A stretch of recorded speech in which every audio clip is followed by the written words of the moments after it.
put je na ovaj način, silom, preko koljena, zato što upravni odbor koji je prethodio stalnom upravnom odboru, imenovala je vlada federacije na način da je zaposlenici, odnosno UKC je predložio 3, a 2 je predložila vlada Tuzlanskog kantona, a 2 vlada federacije. Prema tome, ovdje nije bilo nikakve koordinacije, ovdje su politički prvaci određenih subjekata, eto, iz HDZ-a, iz HNS-a, ne znam, iz 1990. je predlagali neke ljude. Prema tome, vlada Tuzlanskog kantona nije predložila, jer ko može prejudicirati ko će biti ispred vlade Tuzlanskog kantona?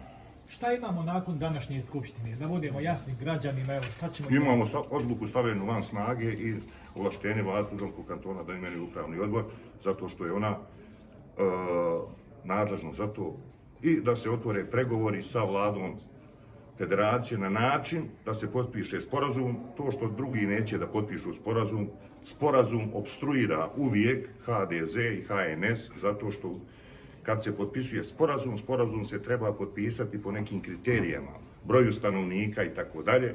Njima taj sporazum takav ne paše, neke su strukture pristale na to i to je ucjena.